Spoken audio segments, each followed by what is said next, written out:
Bienvenidos a Bonita Radio. Esto no es un cuento, esta es la verdad. En breves segundos la periodista Carmen Enita Acevedo estará con ustedes. Bonita Radio está disponible en Facebook, Instagram, Twitter, Spotify, Google Podcast, YouTube, iVoox y iTunes. Agradecemos a nuestros auspiciadores Vanilla Gift Card, Juana Díaz Coop y Vega Coop. Nuestras transmisiones son viables también gracias al apoyo de ustedes. Pueden enviar sus donativos accediendo a bonitaradio.net. Allí podrán realizar su aportación a través de PayPal o tarjetas de crédito. También pueden realizar su donativo por ATH Móvil Negocios a la Fundación Periodismo 21. O pueden enviar un cheque o giro postal a PMB número 284, P.O. Box 194000, San Juan, Puerto Rico 00919-4000. Bonita Radio, esto no es un cuento, esta es la verdad. Con ustedes, la periodista Carmen Enita Acevedo, en directo desde el estudio Roberto el Indio Acevedo. Muy buenos días. Agradecemos que estén con nosotras conectadas aquí en Bonita Radio. Hoy nos encontramos en los estudios de Bonita Radio en la jornada de contenido solidario. Gracias a Carmen Enit por este espacio, por cedernos estar acá con ustedes y que esté disfrutando de lo poco que queda en sus vacaciones. Veo a muchas personas conectadas en Facebook, veo personas preguntando cuándo Carmen Enit regresa a Bonita Radio y entiendo que ya mañana va a estar con ustedes aquí en sus espacios acostumbrados desde Bonita Radio. Agradecemos a las personas que con su aportación y colaboración apoyan a este periodismo independiente que se hace desde acá. Mi nombre es María Cristina Muñoz, yo soy periodista y trabajo con la organización Coordinadora Paz para las Mujeres y está conmigo en la mañana de hoy Débora Upegui del Observatorio de Equidad de Género. Buenos días, Débora. Buenos días. Acá vamos a estar hablando hoy un poco sobre el aumento en feminicidios, un análisis breve que vamos a estar haciendo con Débora sobre el aumento en los casos y los últimos números que hay disponibles. También vamos a estar hablando sobre la deficiencia en los fondos que están recibiendo las organizaciones que trabajan con mujeres víctimas y sobrevivientes de violencia de género. Además, estaremos hablando de algunas actividades que hay pendientes en camino al 25 de noviembre, Día de la Eliminación de la Violencia contra las Mujeres. Y finalmente también estaremos hablando un poco sobre los proyectos en la Cámara que se han quedado hasta el momento engavetados, al parecer, sobre el aborto y el derecho al aborto en Puerto Rico. Vamos a comenzar con lo que vinimos. Débora, para arrancar un poco, ¿cómo van los datos hasta el momento? Sé que en estas últimas 2 semanas han sido unas 2 semanas muy difíciles y muy complicadas en el asunto de los feminicidios en el país y la violencia que se está viviendo. Pues mira, tristemente tenemos que reportar que ya sobrepasamos los números que teníamos del 2020 y del 2021. Estamos por 68 feminicidios y todavía tenemos 2 meses antes de que termine el año. Así que quisiéramos pensar que no ocurran más, pero ya donde estamos en 68 feminicidios. Para el 2020 teníamos 60. En el 2020 cerramos con 53, así que es un aumento que hay que tener en cuenta y que hay que trabajar. Son feminicidios que han llamado muchísimo la atención en el país, los hemos visto, a veces nos hemos levantado con 2 asesinatos durante la noche y algunos asuntos que están sucediendo así durante fines de semana. Lamentablemente también las coberturas noticiosas que vemos sobre estos casos depende de si el caso ha llamado mucho la atención o si está relacionado a alguna figura pública, pero otros casos pues que quedan un poco desapercibidos y aún así pues siguen importando porque siguen siendo vidas, ¿no? Uh-huh. ¿Cómo ustedes van recopilando esta información? Creo que la última vez con Irma no profundizamos un poco en el trabajo que hace el observatorio. ¿Cómo ustedes recopilan estos datos? Pues mira, nosotros trabajamos desde lo que es la perspectiva de datos abiertos. Esto es el trabajo que se hace con la información que está disponible públicamente. Así que nosotros partimos de crear nuestra base de datos desde lo que son los artículos de prensa, la información que sale en la prensa, y la corroboramos con la información que publica Carmen Castelló en su página de seguimiento de casos. También periódicamente tratamos de corroborar la información lo que se llama triangular los datos con datos oficiales, con datos de la policía, sobre casos que hayan sido esclarecidos, como porque nosotros le damos seguimiento a los casos que están bajo investigación, y también 1 o 2 veces al año lo corroboramos con datos del registro demográfico para asegurarnos que no se nos están quedando por fuera casos que pudieran no haber llegado a manos de la policía o que simplemente no llegaron a la prensa. Según los datos que están viendo hasta el momento y cómo ha sido el aumento de este año, ¿creen que el número continúe en aumento o se está dando alguna situación donde quizás en el país ustedes prevean alguna disminución en feminicidios? Mira, yo creo que lamentablemente estamos viviendo un año bastante turbulento socioeconómicamente, políticamente, y eso genera una situación de tensión en la población. Y yo creo que eso se desencadena en esta violencia que estamos viendo y que en este momento es una violencia hacia las mujeres bastante fuerte. Yo creo que una cosa que hay que remarcar es el uso de las armas de fuego. Lamentablemente, la gran mayoría de los feminicidios que hemos visto han sido por armas de fuego.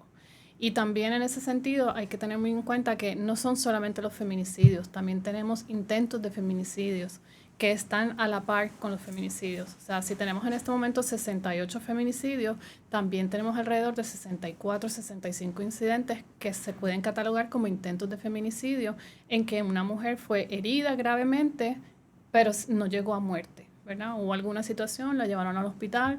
Por ejemplo, vimos un par de casos en estas últimas 2 semanas que llegaron al hospital y murieron en el hospital, ¿verdad? Entonces, y eso es porque entendemos que las armas de fuego tienen un nivel de letalidad mucho más alto. O sea, no es lo mismo que tú apuñales a alguien o trates de estrangularlo que le dispares con un arma de fuego. También el arma de fuego permite distancia. O sea, es algo que se puede hacer desde la distancia. Tú puedes matar a alguien desde la distancia, mientras que los otros métodos requieren que la persona esté mucho más cerca. Así que hace mucho más. El arma de fuego facilita y tiene una letalidad más alta en términos de cometer este tipo de delitos. Y relacionado, yo sé que eso es un tema mucho más largo, pero vimos que la semana pasada el Centro de Periodismo Investigativo lanzó una investigación de contabilizando los casos dentro de la policía también, y sabemos que hay un acceso a armas de fuego por parte de esa agencia muy distinto a lo que pueden tener quizás ciudadanos comunes. Sí, yo creo que hay que tener en cuenta, por ejemplo, que la práctica, ¿verdad? O sea, una persona que ha estado trabajando en su vida, en su trabajo, practica, utiliza armas, se le hace más fácil que eso se incorpore dentro de su método y su manera de vivir, ¿verdad? Una persona que nunca ha manejado un arma, pues uno piensa que no fácilmente va a coger un arma y va a disparar, lo va a pensar un poco más. Una persona que está acostumbrada a estar usando armas todo el tiempo, a usar la violencia, a tomar el control sobre los demás, a que no le cuestionen las cosas, que siempre su voz está por encima de los demás, pues va a ser menos tolerante a situaciones en las que se les cuestione y pueden detonar en situaciones violentas. Entre sus datos ustedes también contabilizan los que pueden ser niñas que estén afectadas por la situación de feminicidio. Hubo una niña de 17 años esta semana que también, no sé si estuvo herida o falleció. Falleció, ¿no? Sí. Que son datos que a veces pasan por debajo del radar. Sí, por eso nosotros, la lista de feminicidios que tenemos es de niñas, mujeres y personas trans. Entonces, afortunadamente por el momento los casos de menores de edad son los menos, pero ocurren y es importante llevar cuenta de ellos para asegurarnos de que sabemos lo que está pasando desde el punto de vista de salud pública, pero también de que se les da justicia, ¿verdad? Por eso nosotros hacemos un énfasis bien importante en mantener los casos bajo investigación como parte de la estadística de los feminicidios, porque en la mayor parte de las cifras oficiales, los casos bajo investigación no hacen parte de esas estadísticas. Uh-huh. Se dejan aparte supuestamente porque se están investigando, pero el problema es que entonces si no son parte de la estadística, pareciera que el problema es menor. Y en este momento, por ejemplo, tenemos 42 casos bajo investigación, así que en verdad son la mayoría de los casos bajo investigación. Que se quedan ahí a veces por siempre. Que se quedan por siempre, pueden pasar 2, 3 años, sí. Parte de las situaciones que estamos viendo relacionadas a los casos de feminicidio en Puerto Rico es cómo las mujeres que están buscando ayuda en algunos espacios, en agencias o en organizaciones, quizás están sintiendo algún tipo de atropello porque las organizaciones están pasando por un atropello propio también por parte del gobierno de Puerto Rico por su sistema atropellado y burocrático que están teniendo en el proceso de otorgar fondos a estas organizaciones que trabajan con las mujeres del país. Muchas de ellas, de estas organizaciones, han catalogado esto como un proceso muy difícil, muy complicado, y hasta lo han catalogado como una masacre contra las organizaciones en medio de un estado de emergencia que vive el país. Y para hablar sobre esta situación, tenemos en línea telefónica a Vilma González Castro, directora ejecutiva de la Coordinadora Paz para las Mujeres. Vilma, ¿me escuchas? Hola Vilma, ¿nos escuchas? Ay, la perdimos un poco. En lo que volvemos a enlazar con Vilma, la preocupación principal que tienen estas organizaciones es que los fondos de las propuestas que están disponibles por parte del gobierno se están tardando muchos meses en ser otorgados, y ahí entonces entra una situación de dificultad en el trabajo que realizan. Hola Vilma, buenos días. Buenos días, María, saludos. Vilma González es la directora ejecutiva de Coordinadora Paz para las Mujeres, la coalición en contra de la violencia doméstica y la agresión sexual. Vilma, estaba aquí hablando con Débora Upegui del Observatorio de Equidad de Género sobre el aumento en feminicidios en el país, la cantidad de casos que llevamos hasta el momento y cómo lamentablemente muchos de estos casos quedan invisibilizados por parte de la policía por la manera en que también catalogan y hacen conteo de los feminicidios en Puerto Rico. Bienvenida, y nada, apórtanos un poco sobre cómo ves esta situación de feminicidios en el país y cómo ha estado aumentando en estos últimos meses. Bueno, ciertamente cuando hablamos de los feminicidios en el país es algo que nos consterna a todas las personas, o debería por lo menos consternar a todas las personas que vivimos en esta isla, porque ciertamente todas las situaciones que hemos enfrentado yo te diría que durante los pasados 5 años, hemos visto una tendencia a ver, ¿verdad?, cómo han ido aumentando los casos de violencia de género y sobre todo, ¿verdad?, el feminicidio, que yo creo que los feminicidios es quizás lo más terrible, ¿no? Cuando ya la persona es asesinada y ya prácticamente, ¿verdad?, es muy poco lo que se puede hacer por esa persona. Ciertamente podríamos hacer por las personas que esa persona deja atrás, pero es una preocupación para mí el que todavía en medio de un estado de emergencia como el que hemos tenido durante el pasado año y medio, ya para 2 años, no hemos podido articular de una forma, ¿verdad?, que se vea clara, que se vea consistente en nuestro país, políticas que nos lleven a ver una disminución en estos casos.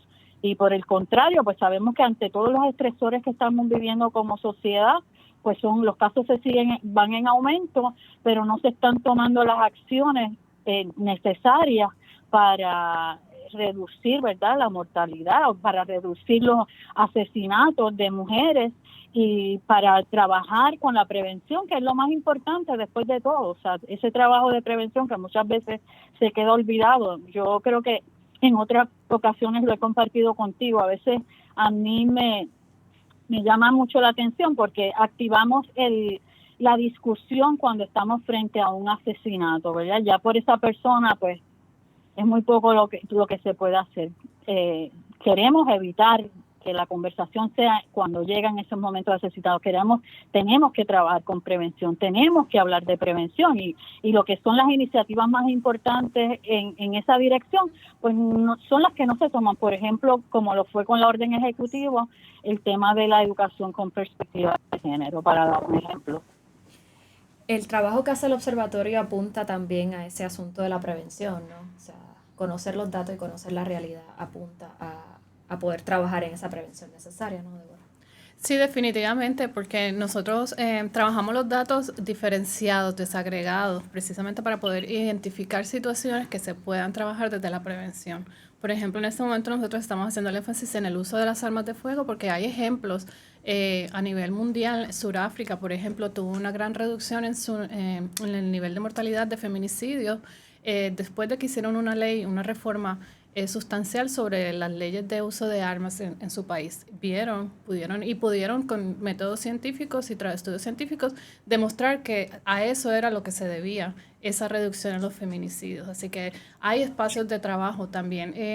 Estamos hablando sobre identificar, nosotros vemos el tema de feminicidios desde la perspectiva de salud pública, porque entendemos que no es solamente un problema individual, no es solamente una instancia que ocurre, es un problema sistémico.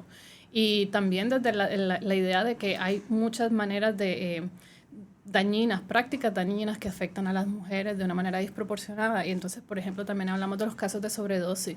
Las mujeres están, gran parte de los casos que estamos viendo que aparecen como una muerte sin causa determinada es probablemente una sobredosis. Y yo creo que ese es un tema del que no se está hablando públicamente en Puerto Rico. Y los números no los tenemos todavía finalizados, pero vamos a ver que Puerto Rico es parte de la crisis de sobredosis que existe en Estados Unidos y las mujeres están siendo completamente invisibilizadas en ese aspecto. Qué difícil, qué complicado. Vilma, ¿algo que quieras añadir a esto que comenta Débora? Sí, sí, claro que sí. Me gusta mucho que traiga el tema de las armas, porque ya existen estudios en Estados Unidos, por ejemplo, donde ya se ha probado que la mortalidad de una mujer que está en una situación de violencia de género va a aumentar si la persona agresora tiene un arma. Eso es como que bien básico. Entonces, se me hace a mí contradictorio que muchas veces aquí en Puerto Rico, sobre todo cuando han querido como que liberalizar más la posesión de armas, e incluso muchas veces lo que he escuchado por parte del Estado es armar las mujeres como si fuera la medida que va a resolver el problema de la violencia de género, cuando es una cosa que se ha demostrado ya que no funciona de esta forma, que por el contrario aumenta la letalidad si es que hay armas de fuego. Así que es una conversación que es importante tenerla, y ciertamente pues tenemos que mirar a todas. Ya hay tantas cosas que se han estudiado que a veces resulta un poquito ilógico pensar que estamos promoviendo cosas que ya se ha demostrado que no funcionan. Entonces, pues tenemos que revisar, ¿verdad?, cómo también se está legislando sobre estos temas, porque definitivamente no están ayudando a guardar o a salvaguardar la seguridad de las mujeres necesariamente, principalmente, ¿verdad?, cuando hablamos del caso de las armas. Vilma, ¿hay voluntad por parte del Estado para atajar toda esta situación y para apoyar a las organizaciones que pueden, valga la redundancia, dar el apoyo a las mujeres sobrevivientes y víctimas de violencia de género en el país? Mira, yo, para ser justa y para no generalizar, sí te podría decir, ¿verdad?, que hay algunas personas dentro de los espacios del Estado que tratan de impulsar, ya sea a través de la legislación o a través de iniciativas, asuntos, ¿verdad?, para proteger la seguridad, pero todavía yo no puedo ver por parte del Estado algo que nosotras hemos hablado durante años, que es una respuesta que sea articulada, una respuesta donde veamos que hay comunicación entre las distintas agencias gubernamentales para proteger, donde se puedan discutir, ¿verdad?, cuáles son esos temas que son prioritarios. Ahora Débora acaba de mencionar algunos. Y cuáles son esas tendencias, ¿verdad?, cómo vamos viendo esos cambios que se están dando socialmente, ¿verdad?, y que están afectando la vida de las mujeres. Todavía yo no veo desde el Estado una respuesta que sea una respuesta coordinada, una respuesta que sea articulada. Son como un esfuerzo por aquí, hacemos una cosita por allá, pero no se ve todavía, ¿verdad? Todavía no tenemos una respuesta donde todos estos sectores estén bien enfocados a responder al tema de la violencia de género. Y para darte ejemplo, ¿verdad?, muchas veces agencias como que deberían de trabajar bien de cerca, como digamos el Departamento de Justicia, la policía, los tribunales, no necesariamente hay una comunicación entre todas estas agencias, y terminamos que revictimizando a las mujeres, a las personas. Vamos a hablar de las personas cuando van a buscar ayuda. Entonces todavía nos falta mucho camino por hacer, y volvemos, o sea, a algo tan básico como lo que hemos estado solicitando, que sería una medida bien asertiva por parte del Estado, que es hablar sobre el tema de la perspectiva de género desde temprano, ¿no? Para que podamos, ¿verdad?, trabajar en transformar a las generaciones futuras. No se hace, no hay voluntad. ¿Por qué? Porque primero permean muchas veces aquí asuntos que son político-partidistas o por grupos, respondiendo a grupos fundamentalistas conservadores y no necesariamente, ¿verdad?, a lo que debería ser las recomendaciones que se han hecho a través de los años de trabajo que llevan organizaciones y otras, ¿verdad?, foros a través del mundo que ya han, por lo menos, tienen un conocimiento y tienen unas recomendaciones concretas de cómo podemos trabajar para eliminar la violencia de género. Débora, ¿algo que quieras añadir a esto que mencionaba Vilma, de cómo entonces también desde el gobierno sí se han hecho, si hay algunas personas muy involucradas y comprometidas con el tema, pero entonces también vemos esa falta de voluntad desde ciertos aspectos con más poder? Sí, mira, yo estoy totalmente de acuerdo con lo que dice Vilma.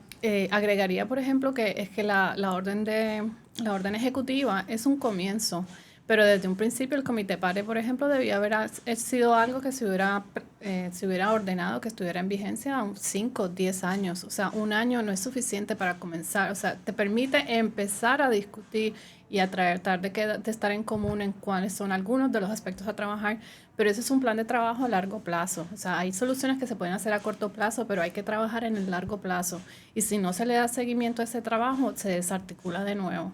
Y entonces eso es un error que ese trabajo tuviera tan corta vigencia. O sea, la orden ejecutiva es entendible que fuera corta vigencia, pero ese órgano de Comité PARE, que era la primera vez en que se reúnen todas las agencias, en que tiene participación de organizaciones sin ánimo de lucro, es importante que eso se continúe. Y el rol de la Oficina de la Procuradora de las Mujeres sigue estando en cuestión. O sea, la persona que coloquen ahí tiene que ser una persona que esté dispuesta a trabajar con las organizaciones. No puede ser simplemente alguien que le dé el sello al gobierno, porque es la oficina que está llamada a defender a las mujeres, a las mujeres en sus diversidades, ¿verdad? Importante. No desde una definición conservadora de quién es la mujer.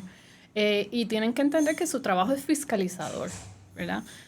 Así que sí, falta de compromiso. Hay muchas personas importantes que están haciendo un buen trabajo entre las agencias, pero hay que mirar quiénes son las cabezas de esas agencias. Y estos trabajos no pueden cambiar. O sea, un plan de 10 años te permite que pasen varias administraciones y el plan siga en efecto. Pero si tú haces un trabajo a 2 años, tú sabes que cuando venga la próxima administración no le va a dar seguimiento. Lamentablemente. Vilma, precisamente con esto que menciona Débora y con el trabajo de las organizaciones, resúmeme un poco la situación que están viviendo las organizaciones ahora mismo con el acceso a fondos, en un momento en que estamos en un estado de emergencia, como todos sabemos. Bueno, yo creo que una semana antes de que pasara Fiona en Puerto Rico, las organizaciones se vieron con unos recortes que para algunas de ellas significaba el tener que cerrar, ¿no? Entonces es como que un mensaje bastante contradictorio en medio de un estado de emergencia, donde por una parte estamos hablando de verdad de que tenemos que tener más servicios, de que debe haber más acceso, pero por otra parte estamos dejando sin fondo a organizaciones que han demostrado ser clave a través de los años para dar protección a la vida de las mujeres o de las personas que están en situaciones de violencia de género. Nos llamó muchísimo también la atención que de momento, ¿verdad?, se habla de recortes, por una parte, principalmente, ¿verdad?, de los fondos a través del Departamento de Justicia. Sin embargo, luego vienen otros anuncios de momento de que tienen sobrantes, así que es un poco, ¿verdad?, como el propio Estado todavía no ha conseguido sistematizar y garantizar de alguna forma esos fondos para apoyar a las organizaciones que a través de los años son las que han estado proveyendo los servicios. Si yo te dijera, ¿verdad?, de lo que yo escucho de las organizaciones, es la necesidad de proveer más. Cada vez están recibiendo más llamadas, hay más necesidad de servicios, pero por otra parte estamos viendo que se están recortando cada vez más el apoyo para esas organizaciones. Así que es como que aquí algo no está haciendo sentido, ¿sabes? Debemos de procurar, ¿verdad?, desde el Estado, el garantizar que esos fondos van a llegar a las organizaciones que dan servicio a las sobrevivientes, y también lo otro que vemos, ¿verdad?, que cada vez se van como burocratizando mucho más, ¿verdad?, y van haciendo más difícil incluso para las organizaciones el tener el acceso a esos fondos. Así que, pues eso es una situación, ¿verdad?, que no es una situación nueva, pero sí te podría decir que ha ido empeorando. Este año yo creo que ha empeorado, ¿verdad?, principalmente con lo que tiene que ver con los fondos BOCA, cómo se ha estado haciendo esa distribución, que muchas veces tampoco tenemos muy claro, ¿verdad?, cuáles son los criterios que se toman para esa autorización de fondos. Esto debe ser un proceso completamente transparente, ¿no? Y donde de alguna forma también se ven los movimientos para garantizar unos servicios que han demostrado a través del tiempo que son servicios esenciales. Definitivamente. Voy a aprovechar ahora este espacio para agradecer a todas las personas que están conectadas con nosotras acá en Bonita Radio, que están interactuando a través de las redes sociales y comentando sobre la situación que vive el país en el medio del estado de emergencia por violencia de género. Destaco aquí a la compañera Carmen Castelló, aliada del Observatorio de Equidad de Género, que mandó saludos para todas nosotras acá y muchos abrazos. Abrazos para ti, Carmen, también. Agradecemos a Vanela Gift Card, que se une al apoyo de Bonita Radio. Agradecemos su apoyo al periodismo independiente que se hace desde este espacio. También a Beca Coop. Y ¿quién es el próximo? Y la cooperativa de Juana Díaz. Estos tres son las personas que nos están apoyando, aparte de las personas que con sus donaciones individuales hacen que este espacio continúe con un periodismo independiente y veraz. Vilma, antes de irte, quería que habláramos un poco sobre una actividad precisamente de autocuidado, una actividad en saludo al 25 de noviembre, Día Internacional de la Eliminación de la Violencia contra las Mujeres, que va a tener Coordinadora Paz para las Mujeres, porque es importante dentro de este marco y de toda esta situación tener un espacio para cuidarse y un espacio para reconocer la lucha que lleva tantos años haciéndose, y para eso es este Festival de la Paz. Sí, definitivamente. No creo que tenga que explicar mucho, ¿verdad?, cuál es esa necesidad que tenemos de autocuidado, por lo que ya hemos mencionado, ¿no? Hemos estado viviendo momentos que son bastante complejos como país, así que es también importante tomar esas pausas y detenernos, y también darnos ese espacio para cuidarnos un poco y sostenernos también como comunidad y como grupo, ¿verdad? Así que nosotras vamos a tener esta actividad este próximo domingo aquí en las facilidades de Coordinadora Paz para las Mujeres en la urbanización El Vedado. Y pues es un espacio de queremos también de celebración, donde vamos a tener música, vamos a tener comida, vamos a tener actividades para la niñez, que precisamente ese es el día, ¿verdad?, internacional del niño y la niña. Así que esperamos que se sumen, que vamos a tener, muy importante, ¿verdad? Y una de las razones también por las que estamos haciendo este festival es en apoyo a las empresarias de la montaña, que es una de nuestras iniciativas que tenemos a través del Centro Paz para Ti en Adjuntas. Así que vamos a tener algunas de las compañeras que trabajan desde allá y que tienen el mercado allá en Adjunta, pues lo van a traer ahora a San Juan, aquí a Torrey. Así que pues un día donde, además de reflexionar, que siempre debemos hacerlo, y de educar, pues también vamos a celebrar y vamos a tener un espacio, ¿verdad?, donde nos vamos a tener ahora se me trabó la palabra. Acupuntura en la oreja. Acupuntura en las orejas, no pude decir la palabra. Que va a estar también aquí para apoyar a la gente que quiera venir y que nos quiera visitar en ese día, y para que conozcan sobre los trabajos también que hacemos desde las distintas organizaciones. Así que es un espacio para celebrarnos también, y yo creo que eso es importante en medio de todo lo que estamos viviendo. Eso es este domingo de 10 de la mañana a 4 de la tarde, así que pueden pasar por las oficinas de Coordinadora Paz para las Mujeres aquí en Atorrey. bien cerquita, es bien accesible. En Atorrey, la urbanización El Vedado, hay estacionamiento, vamos a tener diversidad de comida y ya todos los detalles que Vilma mencionó. Es una actividad que la estamos haciendo con mucho cariño y que estamos muy emocionadas porque llegue el domingo. Vilma, gracias por acompañarnos, gracias por tu análisis sobre las situaciones que estábamos discutiendo acá con Débora y yo en Bonita Radio. Gracias a ustedes por la invitación. Insistimos en que se den la vuelta por Coordinadora Paz para las Mujeres para este festival. Ahora vamos a cambiar un poquito drástico de tema, vamos a hablar sobre la situación del aborto en el país. Vamos a estar tratando de conectar a la doctora Yari Vale Moreno por teléfono para que nos hable sobre los 5 proyectos relacionados al aborto que están en la Cámara de Representantes, pero que según el presidente de la Cámara, Rafael Hernández Montañez, no se van a quedar en el limbo, según él ha mencionado. Vamos a tratar de intercalar acá a la compañera Yari Vale. Débora, tú has estado envuelta en la discusión sobre el tema del aborto desde Aborto Libre también y con las compañeras en la situación de activismo. De hecho, Aborto Libre va a estar en el Festival de la Paz con nosotras también. Van a tener mesas con los pañuelos como el que tiene Débora puesto ahora mismo, así que aprovecho de una vez para que se den la vuelta y apoyen el trabajo desde Aborto Libre. Háblanos un poco sobre cómo han sido estas semanas.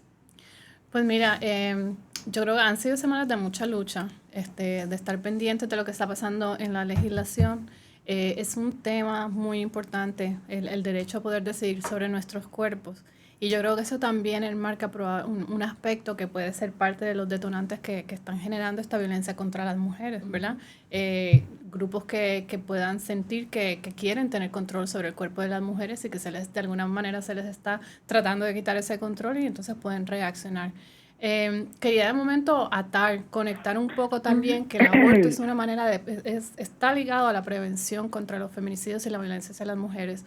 En algunos de los datos que existen de Estados Unidos y que yo creo que se ve un patrón similar en Puerto Rico también, se nota para la década de los 90 una declinación de los niveles de feminicidios y de violencia doméstica bastante dramático, o sea, es remarcable.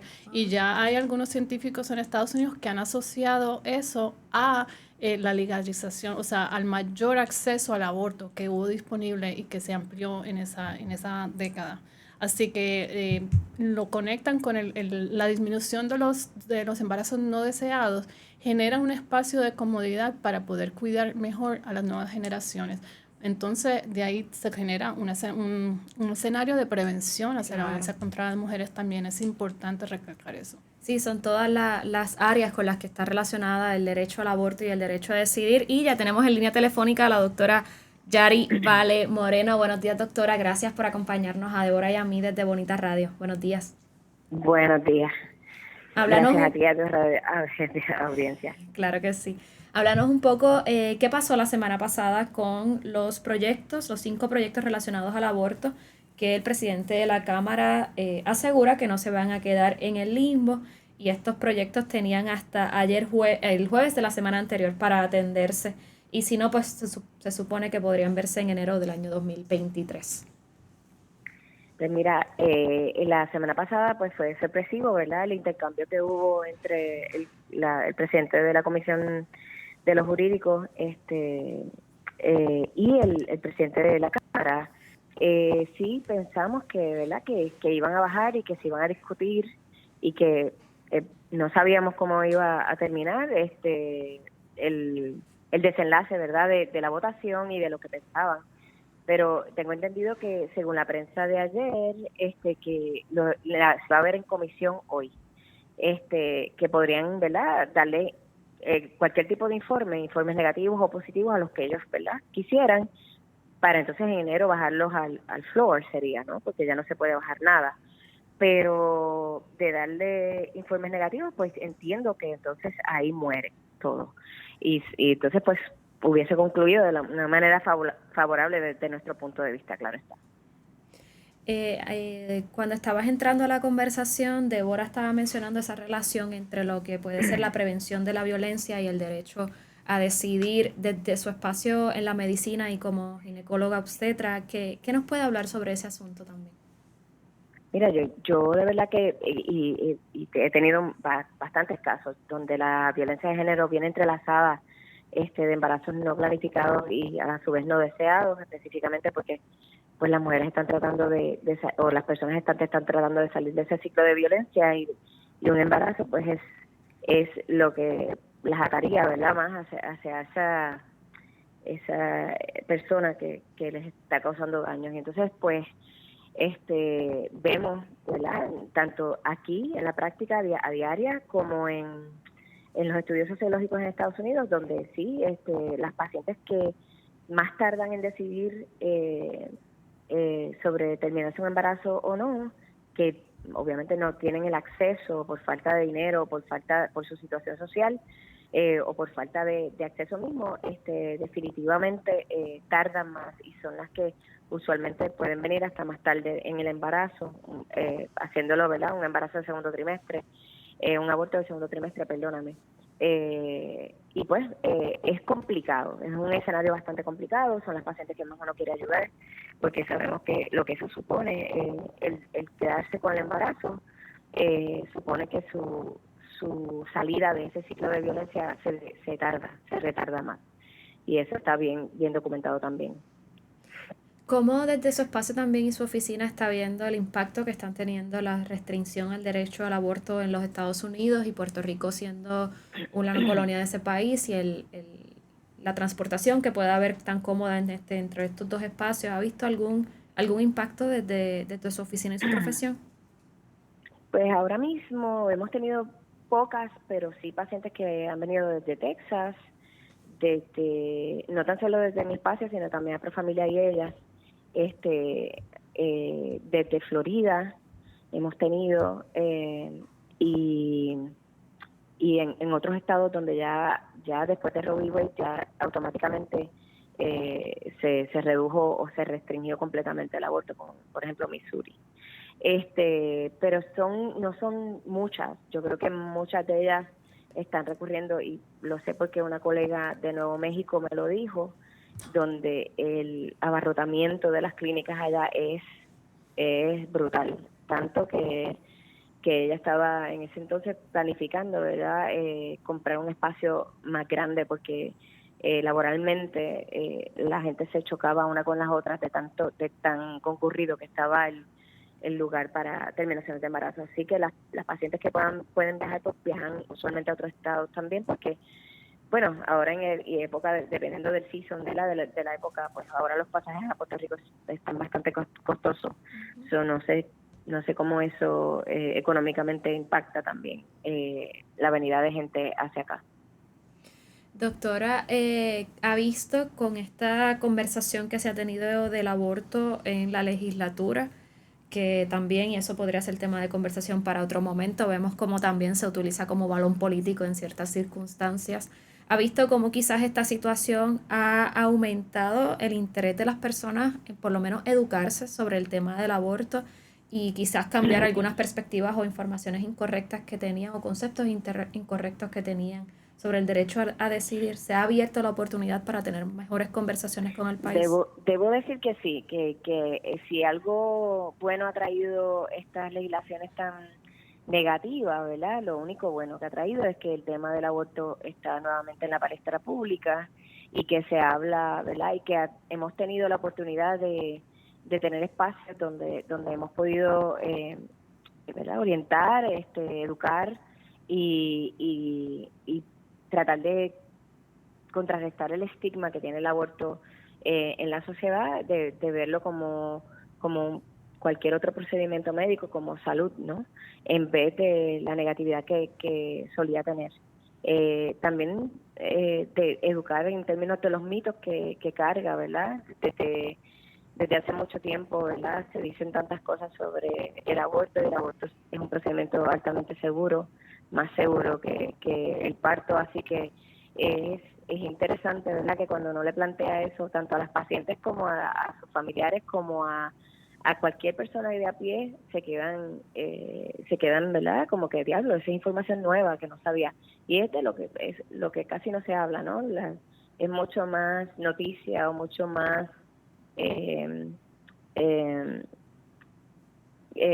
¿verdad? La cuestión negativa que siempre solía, ¿verdad? Fundamentar los temores de la gente, y pues esto es una oportunidad de oro para nosotros educar mucho más a profundidad y salir, ¿verdad? Y ser vocales, y no tan solo eso, de exhortar a las mujeres y personas gestantes que han tenido terminación de embarazo que hablen sobre eso y sus experiencias tal cuales fueron, ¿no? Si fueron negativas o positivas, porque también eso nos da ¿verdad? Buena posibilidad de mejorar los servicios también, si es que hace falta hacerlo. Tenemos acá en pantalla, las personas están viendo información para que tengan a la mano, para si ellas o personas que conocen, o es bueno tener siempre esta información disponible, información que ha hecho accesible la campaña de aborto libre en conjunto con otras organizaciones, sobre en el momento en que si necesitas apoyar, los números de teléfono a los que puedes llamar y el acompañamiento que está disponible. Las personas pueden tomar un screenshot si están viendo desde su celular, o apuntar en algún lugar esta información que siempre viene bien tenerla, porque uno nunca sabe a quién le puede brindar esta información y este acompañamiento necesario en un proceso donde alguien tenga que tomar la decisión de abortar o cualquier otra decisión que tenga que tener. Débora. Sí, María Cristina, quería hacer un comentario porque una de las cosas que nosotros hemos venido observando y que creo que debe ser un tema para investigar más a fondo es que algunos de los feminicidios que hemos observado podemos ver que por la edad de las mujeres y la edad de los hijos que tenían cuando fueron asesinadas, uno se puede dar cuenta que fueron embarazos adolescentes o embarazos a muy temprana edad, que probablemente ese fue un factor, que esa puede haber sido una relación de violencia, una relación de control, y que cuando ya sus hijos están en una edad en que ellas se sienten que pueden de pronto dejar la relación porque ya no dependen de esa manera de esa pareja, aunque haya sido una pareja abusiva, es cuando entonces ocurre el feminicidio. Así que sí, definitivamente los embarazos no deseados, los embarazos adolescentes están muy relacionados con el tema de la violencia doméstica. Y una de las cosas que yo creo que le diría a la radio audiencia que en verdad piensen en las situaciones, porque yo pienso que a veces estos legisladores hablan sin realmente ponerse en la posición de las personas que están allí, pero siempre hemos escuchado que una de las sugerencias que se hace, bueno, que no aborten, que den en adopción, pero si tú estás con un agresor que quiere controlarte, que no te va a permitir abortar, ¿tú crees que te va a permitir dar ese hijo en adopción? Tampoco te lo va a permitir, o sea que esa no es una opción para estas personas tampoco. Definitivamente. ¿Verdad? Así que no han pensado, y esos por lo general son los mismos grupos que no están de acuerdo con dar ayudas financieras, económicas. O sea, están hablando de cuidarte y darte apoyo en ese primer momento, mientras tengas. Pero una vez el bebé esté ahí, te van a estar dando ese apoyo, te van a estar dando ayuda económica, van a estar ahí cuando tengas que llevar a esos niños a la escuela. No creo que van a estar ahí. Doctora, ¿algo que quiera añadir sobre esto que menciona Débora? Sí, definitivamente es algo que vemos bastante, esa situación, ¿verdad?, de que el aborto, la adopción realmente no es la respuesta, y cuando uno mira los estudios, nunca a las mujeres, incluyendo el Turnaway Study, ¿verdad?, que es un estudio sociológico que se hizo en las mujeres que no pudieron accesar el servicio al aborto, 2 de ellas de 1,000 dieron sus hijos en adopción, solamente 2. So, la alternativa realmente es quedarte y criar o abortar, no realmente es dar a tu embarazo en adopción. Así que me parece errado, ¿verdad?, que uno lo ponga, ¿verdad?, es como que, esta es tu alternativa, aunque no lo hacen hacer en las clínicas, dicho sea de paso. Eso es algo que se platica aquí. La realidad es que muy pocas pacientes van a pensar en esa alternativa como una alternativa real para ellas, porque pues nada, la misma sociedad tampoco ve la adopción como algo realmente positivo. Así que me parece que la carga recae definitivamente 100% en la mujer y personas gestantes, y que debemos fomentar un ambiente donde esa persona pueda realmente tomar una decisión sopesada y crítica sobre su vida. Y eso es lo que estamos tratando de hacer desde Aborto Libre, para educar a las pacientes y que se empoderen y puedan tomar decisiones autónomas. Aborto Libre está disponible en las plataformas de las redes sociales, ¿cierto? Donde se puede conseguir todo tipo de información como la que las personas están viendo en pantalla. Y también, sobre la situación de las personas que están viendo en pantalla, está Aborto Libre, está también la organización de las mingas, que son dulas de aborto, que también proveen ese tipo de acompañamiento y están todas muy activas en todo este proceso. Doctora Yari Vales, muchísimas gracias por toda la información con nosotras aquí. Aquí en Bonita Radio tenemos muchas personas conectadas a través de las redes sociales que nos quieren hablar y que nos quieren comentar sobre sus situaciones. Doctora, gracias por sacar un tiempito en su trabajo para conversar con nosotras sobre esta situación. Gracias a ti. Tenemos personas en las redes sociales compartiendo situaciones personales específicas. Aquí hay una señora que nos habla sobre su hija y su nieta que fueron asesinadas en el 2017 en una situación de violencia de género. 2019. Un año que también fue muy complicado en la situación de violencia de género. Todavía no se había aprobado el estado de emergencia, ¿cierto? No, todavía no. Mira, yo creo que una de las cosas que hemos venido hablando también es la importancia de las familias. Yo creo que estamos en un espacio en el que tenemos que generar un movimiento social alrededor de esta violencia. Y yo creo que el papel de las familias que han sufrido es un papel muy importante. Grupos de apoyo, escenarios donde se puedan reunir, que se den cuenta que no están solas, que hay otras familias que han pasado por esto. Y yo creo que son las personas más válidas para reclamar y hacerle reclamos directamente al gobierno. Porque en Puerto Rico también todavía no se está hablando de reparación. No. Y cuando hablamos de la violencia de género, cuando hablamos de los feminicidios, hay que hablar de reparación. Y no es simplemente reparación de acceso a la justicia y que se condene a la persona que cometió el delito. Estamos hablando de que hay que darles apoyo económico. Estas familias se quedan teniendo que tener de que mantener a estos niños que quedan huérfanos. ¿Y quién va a cubrir la educación de esos niños? ¿Verdad? ¿Quién va a dar los procesos psicológicos que se necesitan para que ese trauma se trabaje y no entonces reviertan en un ciclo de violencia más adelante porque fue algo que vivieron, ¿verdad? Ese trauma hay que trabajarlo y todos esos servicios deben estar ahí como una forma de reparación del daño. Sí, yo he tenido la oportunidad de conversar con otras padres y madres de mujeres que han sido asesinadas por violencia de género en el país y todas me han apuntado eso, se sienten solas luego. Son personas con las que no hay ningún tipo de conversación después del asesinato. Pensaría yo que es hasta un poco más complicado también dentro de la situación cuando es un caso que se hace notorio, que hay mucha atención pública, donde ahí se acapara, se viola hasta cierta privacidad de estas personas y entonces luego pues quedan ahí porque ya no son noticias, lamentablemente, para continuar dándoles apoyo y seguimiento. Como una manera de prevención dentro de todas estas situaciones, y para ir cerrando, y con lo que mencionaba Débora del apoyo familiar, Coordinadora Paz para las Mujeres tiene un manual para familiares y amistades disponible en su página web. Este material está en PDF, descargable para todas las personas. Pueden entrar a la biblioteca de Coordinadora Paz para la Mujer, pazparalamujer.org. En el área de biblioteca y en el área de violencia de género van a poder encontrar ese manual para usted poder ayudar a alguna persona que usted sospecha o sabe confirmado ya que está en una situación violenta y de violencia de género. Débora, ¿cómo las personas pueden conseguir información del observatorio? Pues nosotros tenemos la página de internet que es www.observatoriopr.org. Allí publicamos todos los trabajos que hacemos, los reportes de los feminicidios, tratamos de ponerlos allí cada mes. También tenemos la página de Facebook, la página de Instagram y la página de Twitter también, donde se comparte la información de una manera más seguida. Y mensualmente ponen los informes también. Y mensualmente están disponibles en la página de internet. También tenemos en la página de internet ponemos los informes recientes, pero también mantenemos los anteriores, para que si alguien quiere mirar y comparar cómo cambiaron las cosas, lo puedan hacer.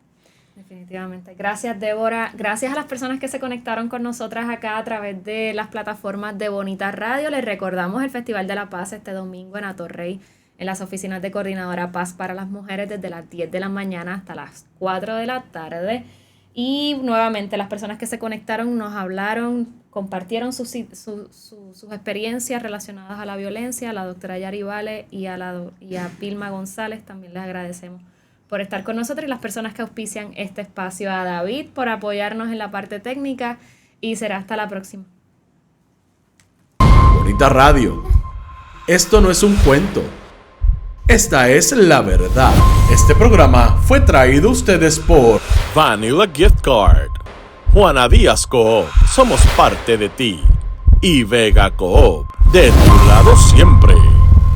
Y no olvide que puedes realizar sus donaciones a través de ATH Móvil en la sección de negocios como Fundación Periodismo 21. O puede acceder a nuestra página de internet bonitaradio.net y donar a través de PayPal o tarjetas de crédito. También puede enviar cheques o giros postales a nombre de la Fundación Periodismo Siglo XXI, PMB 284, P.O. Box 194000, San Juan, Puerto Rico 00919-4000. Bonita Radio. Esto no es un cuento. Esta es la verdad.